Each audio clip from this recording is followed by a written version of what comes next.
Exit പോളുകൾ എല്ലാ സമയത്തും പൂർണ്ണമായും വിജയിക്കണമെന്നില്ല. എന്നാൽ ചില സമയങ്ങളിലൊക്കെ പൂർണ്ണമായി അതേപടി സംഭവിച്ചിട്ടുമുണ്ട്. കേരളത്തിൽ തന്നെ അതിന് ഒരുപാട് ഉദാഹരണങ്ങളുമുണ്ട്. ഈ മുൻകാലങ്ങളിൽ ഉള്ളതിനേക്കാൾ വ്യത്യസ്തമായി ഇപ്പോഴത്തെ സർവേയുടെ പ്രത്യേകതയായി എനിക്ക് തോന്നുന്നത്, ഇപ്പോൾ ഇതുവരെ പുറത്തു വന്ന എല്ലാ സർവേകളും UDFിൻ്റെ വിജയം വെളിപ്പെടുത്തുന്ന തരത്തിലുള്ളതാണ് എന്നാണ്.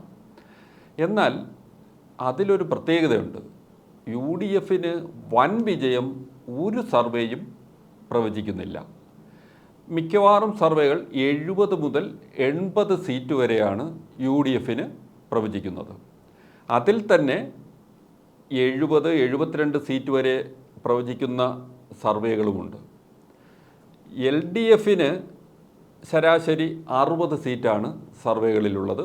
80 സീറ്റാണ് UDFിന് ഭൂരിപക്ഷത്തോടു കൂടി അധികാരമേറുമെന്ന് പ്രവചിച്ചിട്ടുള്ള സർവേകൾ പ്രകാരം ലഭിക്കുക. അപ്പോൾ ഇങ്ങനെയുള്ള ഈ സർവേകൾ ഇതിൽ എത്രമാത്രം വിജയകരമാണ് എന്നുള്ളത് നമ്മൾ ചിന്തിക്കുന്നതിന് മുമ്പ് ഈ സർവേയിലെ 2 പ്രത്യേകതകൾ ശ്രദ്ധിക്കേണ്ടതുണ്ടെന്ന് തോന്നുന്നു. അതായത്, ഈ സർവേകൾ നടത്തിയവരിൽ ഒന്നിലേറെ സർവേകളിൽ ഏറ്റവും കൂടുതൽ ജനപ്രീതിയുള്ള നേതാവായും ഏറ്റവും മികച്ച മുഖ്യമന്ത്രിയുമായും ചൂണ്ടിക്കാട്ടിയിട്ടുള്ളത് പിണറായി വിജയനെയാണ്. അപ്പോൾ പിണറായി വിജയൻ ഏറ്റവും മികച്ച മുഖ്യമന്ത്രിയാണെന്ന് പറയുന്ന അതേ സർവേയിലാണ് UDF അധികാരത്തിൽ വരും എന്ന് പ്രവചിക്കുന്നത്.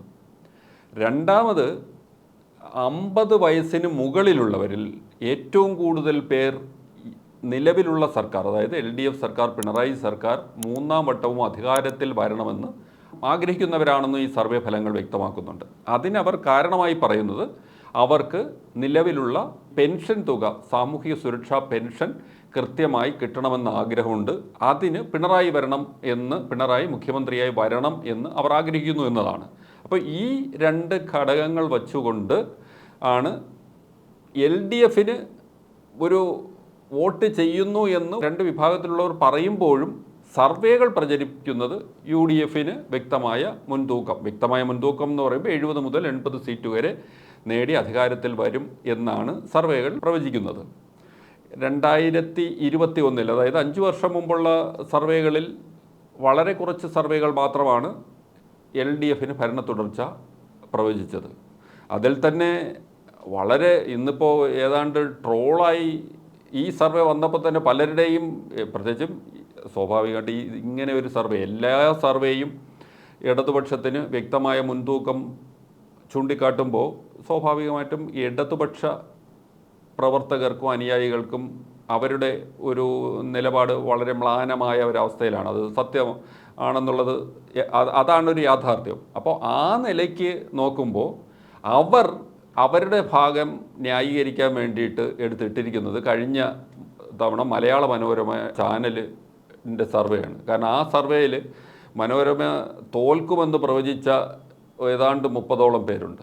ആ 30ഓളം പേര് വൻ ഭൂരിപക്ഷത്തിലാണ് ജയിച്ചത്. പ്രത്യേകിച്ചും ഉടുമ്പൻചോലയിലെ മണിയാശാനൊക്കെ 30,000-ന് മേൽ വോട്ടിൻ്റെ ഭൂരിപക്ഷത്തിലാണ് ജയിച്ചത്. തിരുവനന്തപുരത്ത് തന്നെ കടകംപള്ളി, KT ജലീലൊക്കെ തോക്കുമെന്നാണ് പറഞ്ഞത്. അങ്ങനെ ഒരുപാട് പേര്, ബേപ്പൂരിൽ ഉൾപ്പെടെ, എനിക്ക് തോന്നുന്നു അത് അല്ലാതെ പിന്നെ നടൻ ധർമ്മജൻ ബോൾഗാട്ട് ജയിക്കുമെന്ന് പ്രവചിച്ചു. അങ്ങനെ ഫലത്തിൽ ഒരു തമാശ ഒരു എങ്ങനെ എക്സിറ്റ് പോൾ നടത്താമെന്നുള്ളതിൻ്റെ ഒരു ഉദാഹരണമായാണ് നമുക്ക് കഴിഞ്ഞ തവണത്തെ സർവേ കാണിച്ചു തന്നത്. അപ്പോൾ ഇത്തവണ ഇതെങ്ങനെയാണെന്നുള്ളത് ഇനിയിപ്പോൾ ഏതാനും മണിക്കൂറുകൾ കഴിയുമ്പോൾ അതിൻ്റെ ഫലം വ്യക്തമായി വരുന്നതേ ഉള്ളൂ. അപ്പോൾ കേരളത്തിലും ഇന്ത്യയിലും ഈ എക്സിറ്റ് പോൾ സർവേകൾ തെറ്റിയതിന് ഒരുപാട് ഉദാഹരണങ്ങളുണ്ട്.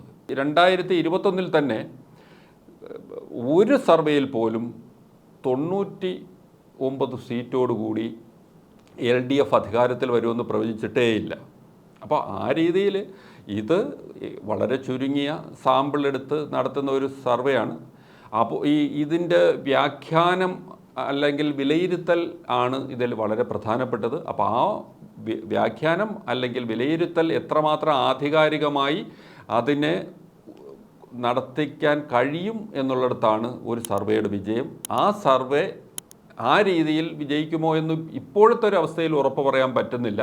കാരണം ഇതിൽ തന്നെ നമ്മൾ നേരത്തെ ചൂണ്ടിക്കാണിച്ചതുപോലെ ഈ സർവേയുടെ അടിസ്ഥാനത്തിൽ UDF ഭരണം കിട്ടുമെന്ന് പറയുമ്പോഴും കൂടുതൽ പേർ ആഗ്രഹിക്കുന്നത് മുഖ്യമന്ത്രി ആരെന്ന്, അല്ലെങ്കിൽ നിങ്ങൾ ആഗ്രഹിക്കുന്ന മുഖ്യമന്ത്രി ആരാകണമെന്ന് ചോദിക്കുമ്പോൾ പിണറായി വിജയൻ എന്ന് പറയുമ്പോൾ അതിലൊരു കോൺട്രഡിക്ഷൻ ഉണ്ട്. അപ്പോൾ ആ ഒരു വൈരുദ്ധ്യം എങ്ങനെ ഈ സർവേയുമായി പൊരുത്തപ്പെടും എന്നറിയണമെങ്കിൽ 4-ാം തീയതി വരെ കാത്തിരുന്നേ മതിയാവും. അപ്പോൾ അതുകൊണ്ട് തന്നെ ഇത്തരം സർവേ കേരളത്തിലും ഇന്ത്യയിലും തെറ്റിയതിന് ഒരുപാട് ഉദാഹരണമുണ്ട്, വിജയിച്ചതിനും ഒരുപാട് ഉദാഹരണമുണ്ട്. ചില സർവേകൾ അതേപടി യാഥാർത്ഥ്യമായിട്ടുമുണ്ട്, അത് നമ്മൾ കാണാതെ പോയിട്ടില്ല. പക്ഷേ കേരളത്തിനെ സംബന്ധിച്ചിടത്തോളം അങ്ങനെ വലിയ തോതിൽ ഈ കഴിഞ്ഞ 5 വർഷത്തിനിടയിലൊന്നും, അല്ലെങ്കിൽ കഴിഞ്ഞ 10 വർഷത്തിനിടയിൽ അതേപടി ഫലിച്ച സർവേകൾ ഉണ്ടായിട്ടില്ല എന്നുള്ളതും യാഥാർത്ഥ്യമാണ്. അപ്പോൾ LDF ആണോ UDF ആണോ എന്നുള്ളത് ഇപ്പോഴത്തെ രീതിയിൽ സർവേകളൊന്നും LDF വിജയം പ്രവചിച്ചിട്ടില്ല എന്നുള്ളതൊരു യാഥാർത്ഥ്യമാണ്. അതേസമയം അങ്ങനെ വിജയം പ്രവചിച്ചിട്ടില്ലെങ്കിൽ പോലും കഴിഞ്ഞ തവണത്തെ പോലെ സർവേയിലും കവിഞ്ഞ സീറ്റുമായി ഞങ്ങൾ അധികാരത്തിൽ വരുമെന്ന് LDF നേതാക്കൾ അവകാശപ്പെടുന്നു. അതേസമയം UDF സർവേ ജനവികാരത്തിൻ്റെ പ്രതിഫലമാണെന്ന് വളരെ ആത്മവിശ്വാസത്തോടുകൂടി പറയാനും അതിൻ്റെ തുടർ നടപടികളിലേക്ക് കടക്കാനും അല്ലെങ്കിൽ ആ രീതിയിൽ മുന്നോട്ട് പോകാനും UDF നേതാക്കൾക്കും കഴിയുന്നുണ്ട്.